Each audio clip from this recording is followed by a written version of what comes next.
नमस्कार, सत श्री अकाल, आदाब। और मैं एसपी सिंह फिर से हाजिर हूँ नई वीडियो के साथ। जिस वीडियो में आपको बताया जा रहा है क्लास 10th बोर्ड क्लासेस के लिए टर्म 2, जो कि घोषणा सीबीएसई पहले ही कर चुका है। 26 अप्रैल से टर्म 2 के एग्ज़ाम शुरू हैं, तो समय कम है। जिन भी स्टूडेंट्स की तैयारी कोरोना के चक्कर से कंप्लीट नहीं हो पाई है, समय कम होने के कारण, मैं एसपी सिंह आपके साथ बना हुआ हूँ।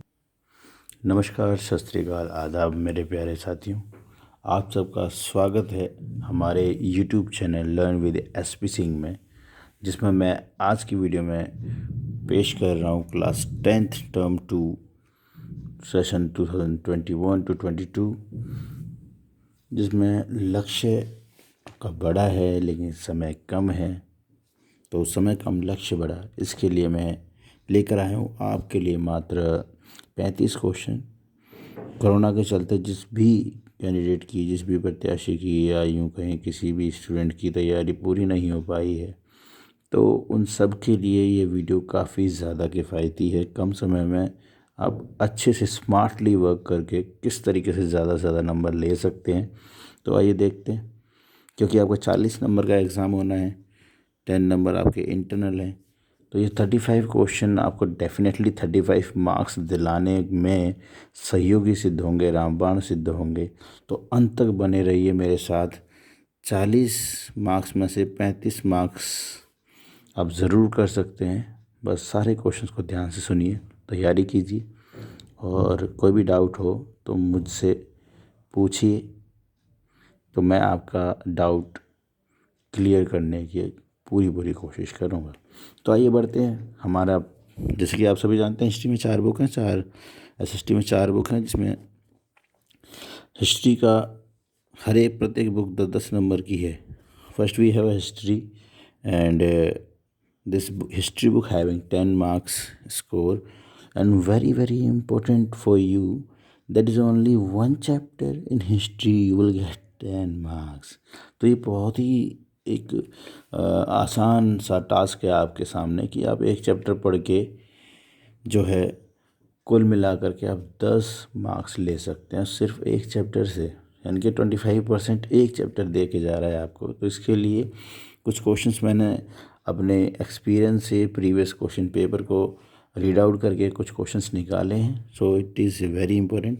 आइए जानते क्या हैं वो questions. What is mean by the idea of satyagraha, and what are the main satyagraha movement organised by the Gandhi ji. बहुत ही इम्पोर्टेंट क्वेश्चन बन के आएगा सत्याग्रह। मुझे लगता है कि इस बार के एग्ज़ाम में ये आ सकता है। तो what is the mean of satyagraha, satyagraha के बारे में आपको बताना है। उसमें सत्याग्रह के कुछ क्वेश्चन, हर क्वेश्चन में ऐसा है कि आपको पता होना चाहिए कि कैसे पेपर अटेम्प्ट करना है। ठीक है, तो मैंने पहले यूट्यूब पे वीडियो डाल रखी है, how to attend answer a question, how can we get good score in a particular answer. तो मैं उसका लिंक भी वीडियो में दे दूंगा, वीडियो के डिस्क्रिप्शन बॉक्स में डाल दूंगा मैं आपके लिए। तो आप प्लीज़ उस वीडियो को भी ज़रूर देखना। तो पहला क्वेश्चन सत्याग्रह से है, जो कि आ सकता है, वेरी इंपॉर्टेंट है। जो आप सभी को पता है, 1915 में गांधी जी साउथ अफ्रीका से वापस लौटे थे, 9 जनवरी, जिसे हम प्रवासी दिवस के नाम से भी मनाते हैं, एनआरए डे। उसके बाद 1916 में, 17 में और 18 में जो गांधी जी ने बैक टू बैक आंदोलन किए, वो सत्याग्रह पे ही बेस्ड थे, जिसमें आज़ादी दिलाने में हमें बहुत ही ज़्यादा इम्पोर्टेंट भूमिका, या यूँ कहें कि नींव की भूमिका गांधी जी के आंदोलन में देखने को मिलती है। इसके बाद आइए, नेक्स्ट क्वेश्चन है हमारे पास, explain non cooperation movement. Very important. तो मैं इसको वेरी इसलिए बोल रहा हूँ कि नॉन कोऑपरेशन मूवमेंट, सीबीएसई ने एक अपना मॉडल टेस्ट पेपर भी जारी किया है। अगर आपने उसकी वेबसाइट पर देखा है, नहीं देखा तो मैं आपको दे दूँगा। तो सीबीएसई की जो पहला ही क्वेश्चन है, फर्स्ट क्वेश्चन है, वो नॉन कोऑपरेशन मूवमेंट से। आप देखिए, why did Gandhi ji decided to withdraw the movement. क्यों इन्होंने चोरा चोरी के कांड के बाद उन्होंने वापस लिया, गांधी जी विड्रॉ किया, गांधी जी ने चोरा चोरी हत्याकांड जब हुआ बिहार में, तो उसकी वजह से वो नॉन वायलेंस हो गया था, इसीलिए उन्होंने वापस लिया था ये। आगे बढ़ते हैं। Question number 3, describe the civil disobedience movement, who was the participants. Important है सिविल डिस्क्राइब मूवमेंट। देखिए, एक मूवमेंट तो आना तय है, निश्चित ही एक मूवमेंट आना तय है। कोई भी एक मूवमेंट डायरेक्टली आपसे पूछेगा, चाहे वो नॉन कोऑपरेशन मूवमेंट हो, चाहे सिविल मूवमेंट हो, चाहे क्विट इंडिया मूवमेंट हो, ये बहुत ही इंपॉर्टेंट मूवमेंट्स हैं जिन्होंने आज़ादी में एक नींव की भूमिका निभाई। बने रहिए मेरे साथ, learn with SP Singh. How was, next question है question number 4, how was the sense of collective belonging developed during the freedom movement. किस तरीके से हमने कलेक्टिवली पार्टिसिपेट करके we got freedom, that is very important question and I hope this question maybe you will see in an exam.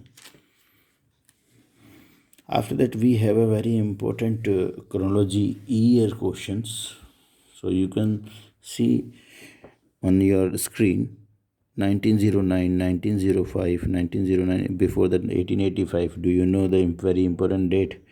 1885, you know, the formation of INC, very important है INC। कब formation हुए? मुंबई में हुआ। 1909 में क्या हुआ? 1905 1900 हिंद स्वराज जो गांधी जी ने बुक लिखी थी वो है 1909। 1905 में बंगाल का पार्टीशन हुआ था। 1906 में कांग्रेस का भी पार्टीशन हो गया था। 1950 में गांधी जी वापस लौटे, कहाँ से? साउथ अफ्रीका से, अपनी वकालत कंप्लीट करके। तो अच्छा, एक क्वेश्चन और आता है इसमें, मेरे जहन में एक क्वेश्चन आ रहा है, गांधी जी ने अपना सत्याग्रह कहाँ किया था, पहला सत्याग्रह? तो साउथ अफ्रीका ही है। काफ़ी स्टूडेंट्स के या व्यक्तियों के मन में ये गलत धारणा है कि इस पहला सत्याग्रह कि इंडिया में ही किया होगा। नहीं, सही आंसर इसका साउथ अफ्रीका ही है, जिन्होंने रंग भेद को लेकर किया था। 17 में उन्होंने चंपारण मूवमेंट किया, चंपारण मूवमेंट के साथ खेड़ा मूवमेंट किया। खेड़ा मूवमेंट 1918, अहमदाबाद मील स्ट्राइक उन्होंने किया। 1919 में जलियांवाला बाग हत्याकांड आपको देखने को मिला होगा, पढ़ा होगा आपने, जो कि बहुत दर्दनाक, विश्व इतिहास में दर्ज है ये घटना। 1920 एक और important year non cooperation movement की, इसमें नींव रखी गई थी। तो आइए अगला क्वेश्चन की ओर चलते हैं, आगे की ओर। ये सारे क्वेश्चन बहुत ही इम्पोर्टेंट हैं, बहुत ही कम समय में आप अच्छा स्कोर कर सकते हैं। तो आगे की बात एसपी के साथ बढ़ते हैं। तो डियर फ्रेंड्स, के बाद 1922 में चोरा चोरी हत्याकांड आप सभी जानते हैं, चोरा चोरी की घटना सभी को पता है। 1929, 1930, 1932, 1929 लाहौर अधिवेशन जहाँ पूर्ण स्वराज की बात करी गई थी। दांडी मार्च 1931, 1932 है। गोलमेज सम्मेलन है, round table conference, in that we have 1932 non cooperation quit India movement के लिए। Then we have 1942 quit India movement, 8 अगस्त 1942। तो यहाँ पे एक स्टूडेंट ने मेरे से एक बात पूछी थी, सर 1942 में जब हमें क्विट इंडिया मूवमेंट शुरू कर दिया था तो हमें वहीं पर आज़ादी मिलनी चाहिए थी, जो इतने बड़े मास लेवल पे हमें सफलता मिल रही थी। तो इसके लिए 2 पॉइंट्स बहुत ही ज़्यादा इम्पोर्टेंट थे। एक तो वर्ल्ड वॉर, दूसरा वर्ल्ड वॉर जिसमें ब्रिटिश डायरेक्ट इन्वॉल्व थे। उसके बाद इंडिया का कॉन्स्टिट्यूशन भी एक पॉइंट है, जो कि हमें 1946 से शुरुआत कर दी थी, 6 दिसंबर से ही उसकी डेट मैंने लिखी हुई है यहाँ पर। तो ये भी एक इम्पोर्टेंट डेट है। 15 अगस्त 1947 आज़ादी दिवस, आप सभी को पता, we got independent from the Britishers. 26 नवंबर 1949 we observe as a constitution day. 26 जनवरी 1950 always we observe as a republic day, is a national festival of India. खैर, इसी कतार में आगे बढ़ते हैं एक लास्ट क्वेश्चन की तरफ, जिसे मैंने इस चैप्टर का इम्पोर्टेंट क्वेश्चन माना है। How did the first world war help in the growth of nationalism in movement, national movement in India? That means first world war was a very important as a point of view of the national independent। सो देखा जाए तो national movement में world war की भूमिका जो रही है एक तरीके से सकारात्मक ही है इंडिया के पॉइंट ऑफ व्यू से, जिसने हमें आज़ादी दिलाने में बहुत ही इम्पोर्टेंट भूमिका निभाई। So my dear student, we have in this chapter important question, 6 important questions we have। ये 6 क्वेश्चन अगर आप करते हैं, एक इसमें मिसिंग है quit India movement also. Quit India movement, आप उसे क्विट इंडिया, ये भी एक क्वेश्चन के तौर पे आप कर लीजिए, वेरी इंपॉर्टेंट है, जिसमें रह गया था कवर करने से। तो क्विट इंडिया मूवमेंट भी वेरी वेरी इंपॉर्टेंट है। क्विट इंडिया मूवमेंट हो गया, नॉन कोऑपरेशन मूवमेंट हो गया, जो कि आपको करनी चाहिए। आई होप आपको समझ में आ रहा होगा। इसी के साथ आगे बढ़ते हैं ज्योग्राफी पैटर्न पे। तो प्यारे व्यूअर्स, आपने देख लिया कि 6 क्वेश्चंस हैं जो 10 नंबर में कवर कर रहे हैं, वेरी इंपॉर्टेंट है। तो आप ये 6 क्वेश्चन को पहले करिए, मैं ये नहीं कह रहा कि और क्वेश्चन मत कीजिए, लेकिन आपकी कोशिश ये होनी चाहिए कि ये क्वेश्चन पहले कवर किए जाएँ। टाइम कम है तो आप पहले वही पढ़िए जिसमें आपके मार्क्स ज़्यादा आ सकें। एक क्वेश्चन और में जो आएगा, case based study question, case based question है जो 4 नंबर के 2 क्वेश्चन आने हैं। तो 4 नंबर का एक क्वेश्चन इसी वाले चैप्टर से आना है, ठीक है, जिसमें पैराग्राफ आता है और उसके माध्यम से you will gate answers and you can use your own answers, then you will get to score. In that you will have 3 questions, 1 plus 1 plus 2, the total is 4. So you in case based formation question you will get 4 marks in this question also. So आपकी previous knowledge अच्छी है तो ये भी कोई बड़ी चुनौती नहीं है आपके लिए। अगर आपने चैप्टर को अच्छे से पढ़ा है, अगर आपने क्वेश्चन अच्छे से किए हैं, so definitely in that also you will get to 4 out of 4 also. So it is not a big task for you if already you prepare for this. Basic knowledge आपको होनी चाहिए। जो भी मैंने डेट्स बताई वेरी इंपॉर्टेंट है, इसको seriously लीजिए। आई होप आप अच्छा कर पाएँ एग्ज़ाम में, मेरी विशेष आपके साथ है। ज्योग्राफी की बात करते हैं तो ज्योग्राफी में चैप्टर आ रहा है मैन्युफैक्चरिंग इंडस्ट्रीज़। अच्छा, मैप वर्क भी मैं आपको दूंगा एक अलग वीडियो में। मैप जो पूछा जा रहा है, मैप दरअसल में 3 मार्क्स का आने वाला है, तो मैप भी मैं आपको बताऊंगा सीबीएसई ने कौन सी लिस्ट जारी की है मैप के लिए, वो भी आप तक ज़रूर पहुंचाई जाएगी। बट उसके लिए चैनल को सब्सक्राइब कीजिए, लाइक कीजिए और अपने दोस्तों तक शेयर कर दीजिए। जितने भी आपके दोस्त हैं 10th क्लास में, प्लीज़ प्लीज़ उनको शेयर कीजिए ये video. Dear student, manufacturing industries we have, I selected the 4 questions for this chapter as a important questions. देखिए, मैं ये नहीं कह रहा कि ये 4 ही क्वेश्चन में से पेपर आएगा, बट ये ज़रूर है जो भी क्वेश्चन आएगा वो इन 4 क्वेश्चन के इर्द गिर्द ही घूमेगा। तो ये चारों की अगर नॉलेज आपको है तो डेफिनेटली आप अच्छा स्कोर करेंगे ही करेंगे। So let's see what is the first question of this chapter. According to me it is important. What is the manufacturing and name any 5 physical factors for the location of the industries। So my dear student, manufacturing क्या है और उसके कौन कौन से कारक हैं manufacturing industries के साथ सेटअप करने के लिए, जिसमें रॉ मटेरियल भी हो सकता है, मार्केट भी हो सकती है, कैपिटल भी हो सकता है। We have lots of factor, but 5 important factor आपको लिखने हैं। ओके, कोई भी डाउट है प्लीज़ आप कमेंट बॉक्स में लिखिए, आपके लिए ओपन है कमेंट बॉक्स, शेयर कीजिए अपने दोस्तों के साथ। Question number 2, classification of the industries according to NCERT book. You have see in your book basic of raw material, agro or mineral, capital investment, their main role, ownership base classification and weight base classification in that। सो आप सभी को पता होना चाहिए, अगर वो short में पूछ रहा है एग्जामिनर तो आप उसे हो सकता है कि वो पूछ ले what is the main raw base classification in industries. Raw base पूछ सकता है जिसमें एग्रो और मिनरल है, आप उसके बारे में लिख सकते हैं। तो वेरी इंपॉर्टेंट है क्लासिफिकेशन, इसे हल्के में न लेना। Okay, now we have another question, you can see question number 3। तो वीडियो को स्किप मत करना डियर, आप उसे देखते चलिए क्योंकि बीच बीच में मैं कुछ टिप्स भी दे रहा हूँ, वो भी आपको अपनानी है।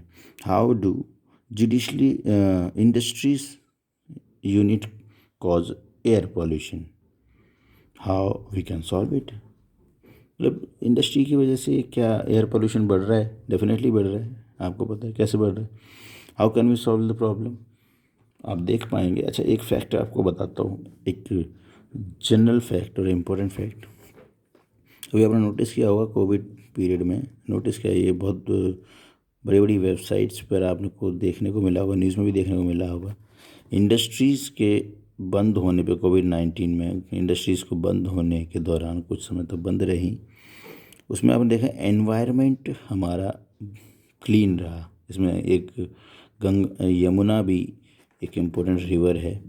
आप जब भी नोटिस करेंगे और आप पाएंगे कि जब जब इंडस्ट्रियल बढ़ा है, इंडस्ट्रीज़ का कद बढ़ा है, वैसे वैसे जो है एनवायरनमेंट पॉल्यूशन भी बढ़ा है। आप समझ सकते हैं कैसे। हालांकि मैं इसके बारे में ज़्यादा डिटेल में नहीं बताऊंगा आपको, लेकिन इम्पोर्टेंट बात ये है कि जब जब इंडस्ट्रीज़ कम हुई है तब तक हमारा एनवायरनमेंट अच्छा हुआ है। मतलब एक रिवर्स सिस्टम अगर आप देखने को मिलेगा यहाँ पर, अगर आप नोटिस करते हैं तो। आई होप आपने नोटिस भी किया होगा। फिर आगे बढ़ते हैं क्वेश्चन नंबर 4 की तरफ। We have question number 4 in manufacturing industries subject topic.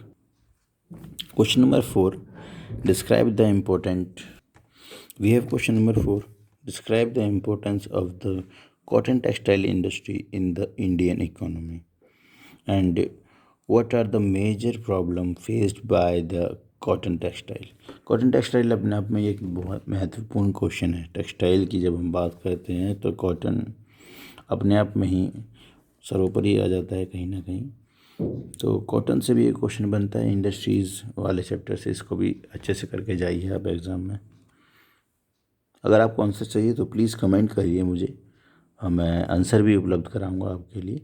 अच्छा, ज्योग्राफी में बात कर लेते हैं एक और दूसरे चैप्टर की, वेरी वेरी इंपॉर्टेंट है, lifeline of the national economy. Lifeline of the national economy, कौन कौन सी लाइफलाइन है ज़रा जान लेते हैं। Classify the transport and how transport is known as backbone of Indian economy. Simple सी बात है, अगर हम सीधा समझें तो बिना ट्रांसपोर्ट के हमारी इंडियन इकोनॉमी, तो मैं अगर अंदाज़ा लगाऊं तो अंदाज़ा लगा भी नहीं सकता। तो बिना ट्रांसपोर्ट के हम कह ही नहीं सकते कि इंडियन इकोनॉमी रन भी कर सकती है। Communication is also one of the important part of this. What do you mean by the communication? Yes, next question is from the communication. And the communication sector has been rapid in the modern times. Definitely communication sector is very very important. Without communication we cannot exist in the modern world. Modern world में simple सा एक बात है कि अगर हम communication के बिना मॉडर्न वर्ल्ड की कल्पना करें तो ये अपने आप में ही बेईमानी है। बिना कम्युनिकेशन के मॉडर्न वर्ल्ड की कल्पना ही नहीं की जा सकती। Explain the importance of tourism in India, how it is trade. या definitely it is trade. tourism in India, you know, tourism also the very important economic activity. It is a economic activity, so it is very important for growing the economy, GDP. Okay, what is the pipeline transportation? Mention merit and demerit of the types of this transportation. So pipeline, जैसा कि आपको पता है, pipeline के माध्यम से fuel हो गया, गैस हो गई, उसको एक जगह से दूसरी जगह तक ले जाया जाता है। So it is very useful and one time investment. After that we can easily transport to the goods and goods by the pipeline. सो कम खर्चे में आप अच्छे से अच्छे रिजल्ट प्राप्त कर सकते हैं पाइपलाइन के माध्यम से। तो आइए आगे बढ़ते हैं अगले क्वेश्चन की तरफ, अपने इस चैप्टर के 5वें क्वेश्चन की तरफ। Advancement of the international trade of a country is an index to its economic property. elaborate this example. International trade की बात जब हम बात करते हैं तो इकोनॉमी पर्सपेक्टिव से कौन कौन सी इम्पोर्टेंट फैक्टर्स हैं उसको भी ध्यान में रखते हुए इसका आंसर ढूंढेंगे। सो माय डियर, मैंने आपको अभी तक 15 क्वेश्चन बताए हैं दोनों बुक में, जिसमें ज्योग्राफी और हिस्ट्री कवर है। बाकी के क्वेश्चन मैं नेक्स्ट वीडियो में लेके आऊँगा आपके लिए, लेकिन ये 15 क्वेश्चन तब तक आप कीजिए, वेरी वेरी इंपॉर्टेंट है। दूसरा पार्ट भी मैं अभी थोड़ी देर बाद ही आपको मिल जाएगा। तब तक के लिए जय हिंद, जय भारत। पढ़िए, अच्छे से पढ़िए, हंसते रहिए, मुस्कुराते रहिए, सीखते रहिए, सिखाते रहिए, और चैनल को सब्सक्राइब ज़रूर कर दीजिए और अपने फ्रेंड्स के साथ शेयर कीजिए। ठीक है, okay, thank you so much. कोई डाउट होने से आप कमेंट कीजिए प्लीज़।